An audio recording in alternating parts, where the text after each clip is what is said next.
Por su segundo perfil ya alguna vez conversamos hace algunos años en el programa, pero hoy vamos a conocer la verdad, el primer sueldo de Xavier Serviá.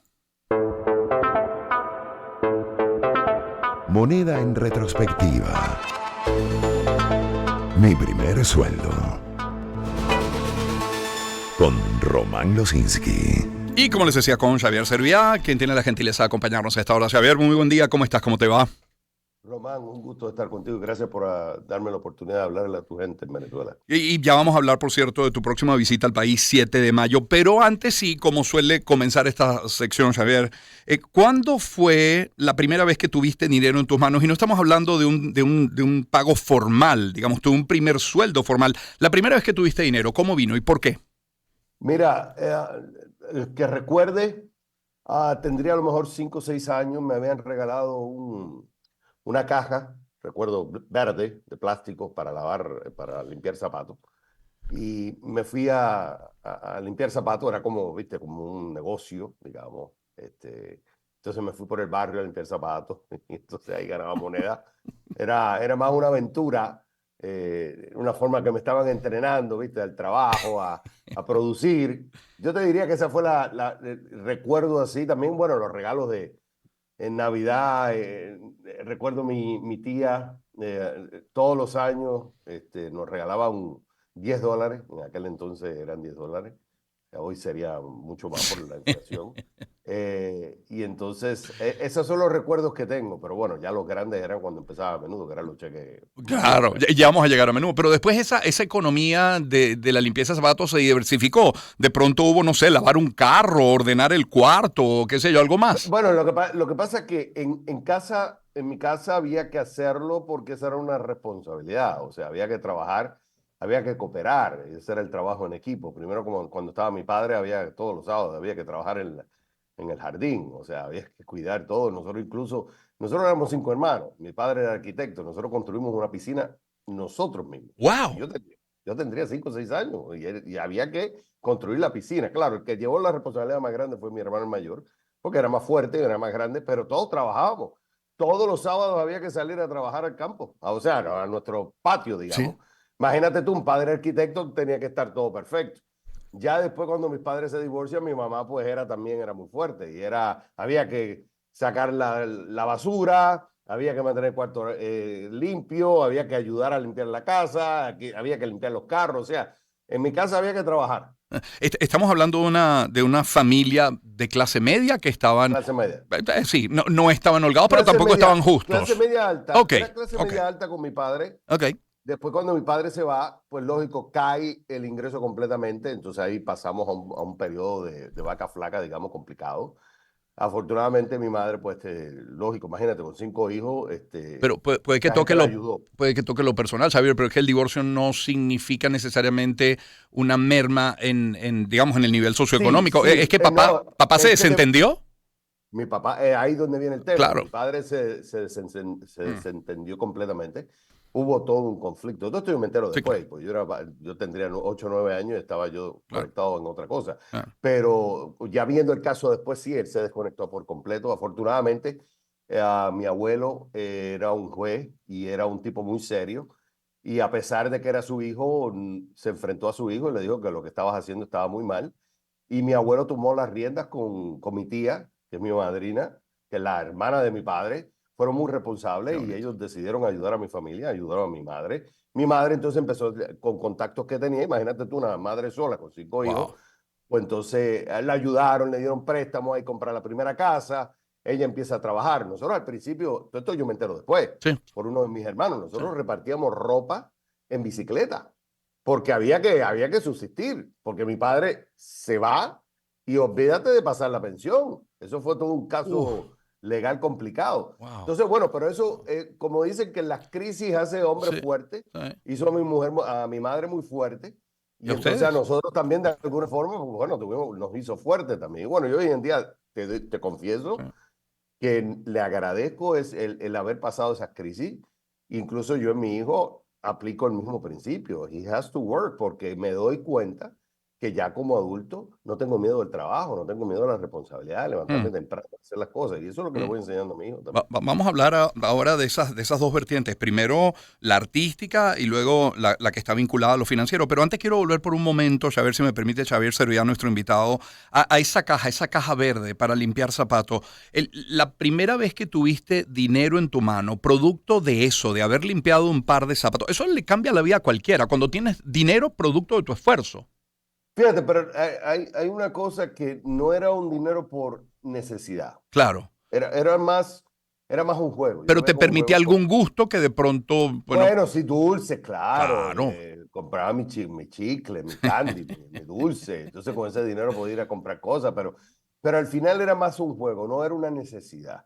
La necesidad Sí, viene sí. después cuando menudo, que ahí es donde realmente viene el trabajo serio, que era la responsabilidad de producir, y no tan solo producir, y yo tenía que cumplir con unas responsabilidades, porque yo era dentro de todo, era un intrapenur, digamos, porque Ujú, a nosotros nos pagaban por porcentaje. Nosotros, o sea, del dólar que se recibía, 30% iba para la empresa, ujú, que en ese entonces era para 12 y 70% para nosotros dividido entre 5. claro. Entonces nosotros producíamos, lo que producíamos lo ganábamos. Entonces había que producir más y ganábamos más. Claro. ¿Cómo fue la llegada, la entrada a menudo? O sea, ¿desde cuándo la vena artística, la vena musical, hasta que finalmente se da, mira, sí, formas parte de menudo? ¿Cómo fue? Mira, yo era un tipo que me gustaba, de chiquito me gustaba el show, me gustaba el baile, el performance. Yo recuerdo que yo me vestía de John Travolta, ¿te acuerdas de la época de John Travolta? Saturday Night Live, pues, yo me vestía como Saturday Night Live y empezaba a hacer toda mi vaina, como viste, en la fiesta, a mí me encantaba. Entonces, en ese entonces había un grupo que se llamaba Menudo, era local, no era famoso como se hizo después. Y yo tenía un programa que se llamaba La Gente Joven de Menudo. Ok, Entonces, la versión oficial es que mi hermana era, te estoy diciendo la versión oficial sí. porque yo también tengo mis dudas si es la versión, si es la real, pero bueno, mi hermana era fanática de Menudo y mamá, como yo no me podía quedar solo en la casa, mi mamá me tiene que llevar también. Entonces había una competencia dentro del programa y me ponen a competir. Y bueno, ahí es donde viene el manager, se acerca, que si quiero hacer una audición, hago la audición, compito con como 3 o 4 personas más, después queda uno, el que quedaba cantaba muy lindo, yo era bastante zurdo con el oído, era malo con el oído. Y entonces, pero era muy bueno bailando y nos decían había que bailar como si fueran cámaras y mirar las cámaras y reírse. Y yo, para mí, yo estaba encantado. Entonces, bueno, al final gané. Y ahí entro a menudo. Esa es la versión oficial. La otra versión es que mi mamá vio la oportunidad y dijo, a este yo lo voy a llevar acá en una audición. Pero yo no lo sé. La versión oficial que fui porque a mi hermana le gustaba. Y a partir de ahí empiezo yo, firmo con Padosa, y empiezo entonces a hacer conciertos locales de menudo en Puerto Rico. Surge el primer viaje a Venezuela, Sí, ahí donde vamos al famoso Teatro La Campiña, sí, y bueno, pues lo demás es historia, porque sí. a partir de Venezuela explota todo. Ahora, es Xavier, sería quien nos acompaña, Xavier. Ese dinero, eras menor de edad. ¿Ese dinero quién lo administraba? ¿Tú, la familia, un representante? ¿Quién? Custodio, había un custodio, yo Ok, era menor de edad en Puerto Rico, el dinero que producía un menor tenía que ponerse en una cuenta manejada por un custodio, es un trust, es un fideicomiso, donde el custodio es el responsable hasta que yo cumpla la mayoría de edad, en ese entonces, si no me equivoco, eran 21 años, es decir, 21 años, y entonces ahí yo me hacía cargo de la cuenta. La cuenta en realidad era mía, yo claro, soy dueño, pero alguien tiene que manejarla porque soy menor de edad. claro. Pero el caso se complica porque parte de ese dinero se perdió en la bolsa de valores por un cantinflas financiero y una empresa que se ponen a especular en el mercado. En aquella entonces estamos hablando de 83, 84. Imagínate tú cuando la crisis, la deuda externa en los 80, Sí, que se disparó el sí, petróleo. ¿Te acuerdas de todo sí, eso? sí, Bueno, claro. en aquel entonces los intereses estaban muy altos. Pero el tipo se pone a especular en la bolsa con petróleo, hacer el derivado, vender y comprar para crear comisión, con el único fin que crear comisión, lo cual es ilegal, en inglés le llaman churning. Bueno, y tuve que demandar, una demanda de casi $3 millones en ese entonces, y demandar a la empresa también. Pero el problema es que tenía que demandar también a mi madre, porque era la custodia. Porque ellos Uh, alegaban, o argumentaban legalmente, de que ella era la que había autorizado todo claro, claro, entiendo. el manejo de la plata, lo cual no era así. Pero bueno, yo tenía que irme a ir a la corte y demandarla a ella. Pero como era menor, tenía que esperar hasta llegar a la mayoría de edad para Bueno. entonces yo determinar qué se iba a hacer con el caso. ¿El dinero de menudo sirvió para qué? ¿Te sirvió como base, como plataforma para qué? ¿Comprar una casa? ¿Emprender Bueno, un...? sí, hay varias cosas que quedaron, otras se perdieron. Ok, Mucho despilfarro de dinero, que por cierto, todo eso lo muestro en la conferencia. explicando los errores que se cometieron y por qué uno tiene que evitar todo eso. Pero en parte sí, se gastó mucho dinero Mm. en estupideces, en idioteces, en carros, en motoras, en ropa, en cuánta estupidez tú te puedes imaginar. Parte se invirtió, en parte todavía sigue existiendo, pero no era lo que... O sea, la peor pérdida fue el costo de oportunidad. Claro. El costo de Claro. oportunidad de haber cogido ese dinero, invertirlo y ponerlo en un fideicomiso y que generara más y más y más, más dinero. Y ese Ahora, para mí fue el error. Javier, antes de entrar de lleno en lo financiero, mientras estabas en la agrupación, ya en los últimos años de la agrupación, ¿seguías soñando con hacer vida, historia, carrera en la música o Yes, ya yes. empezaba el apetito por aprender a manejar ese dinero? Mira, a mí me encantaba el tema del dinero de muy pequeño porque veía que creaba problemas, pero a la vez traía mucha satisfacción. Yo veía a la gente contenta cuando había plata, pero había mucho drama cuando no había Sí. plata. Y se creaban peleas y todo eso. Entonces, había una fascinación por el tema del dinero muy jovencito. Incluso yo recuerdo en la iglesia que te decían, más fácil entra el cabello por el ojo de una aguja que el rico en el reino de los cielos. Entonces era toda una contradicción porque por un lado uno dice, la plata es buena, pero te dice que por otro lado no entras en el reino de los cielos. Entonces decía, coño, pues no quiero ser rico. Entonces decía yo. Nada, todos esos conflictos que uno va teniendo y después uno los va dilucidando en la medida que vas creciendo y educándote. Pero en el caso del dinero, siempre fue una fascinación. En el tema artístico siempre me quedé con una calentura de cantar como solista. Y después de años, logro un contrato con EMI Capitol en Los Ángeles, un contrato de 3 años y dos opciones de más, o sea, un contrato de 5 años. Hago dos discos, el primero es un éxito muy fuerte en Puerto Rico, incluso llega entre los primeros en la revista de Billboard, nominado para los premios Billboard. El segundo lo lanza en 14 países en América Latina. Pero entré como una crisis y dije, ya, yo no quiero seguir haciendo esto. Entonces pedí el release y me salí de la carrera artística. Mm. Y eso, esa salida de la carrera artística, ¿sientes que fue pensado, madurado, o más bien por una necesidad personal? ¿Sabes qué? No quiero más de esto y ya. Mira, yo lo analizo también, lo muestro en la conferencia. Creo que económicamente fue una estupidez. Ah, Se generaba mucha plata. Pero cuando lo veo a largo plazo, creo que fue la mejor decisión. Lo que pasa es que a corto plazo, pues, there is a cost. Claro, ahora viéndolo claro, es muy fácil decir, Mm. el toro es un macho cuando lo ves entre las piernas. Es muy fácil ver todo ahora desde la historia. Sí. Pero sí, si hubiese sido más inteligente la transición. Lo que pasa es que también es un riesgo, porque la fama es adictiva. Mm. Entonces, a veces en la adicción tú tienes que romperla de raíz. Entonces, tú no puedes darte lujo de decir, bueno, dame un poquito hoy, un poquito mañana, un poquito mañana. Si eres adicto, Sí. te pegas y no la vas a poder romper. Entonces, a mí me preocupaba el tema de la fama, me preocupaba que quería estudiar, me gustaba el conocimiento. Entonces estaba en un debate. Bueno, la cuestión es que tomé una decisión. Fue costosa, pero también me abrió oportunidades. Y ahí entonces me dedico, bueno, ya a estudiar, hago una Sí. maestría en economía, hago un MBA en finanzas, con concentración en finanzas. Y bueno, ya por más de 20 años me he dedicado a la democratización de la finanza porque me di cuenta que el serio problema que nosotros estamos enfrentando es que no nos están educando en los temas financieros. Y por eso es que me dedico a la menudocratización de la finanza, porque también hay un tema de elitismo. O sea, la finanza se piensa que es élite, Mm. solamente unos pocos son los que tienen el Mm. conocimiento.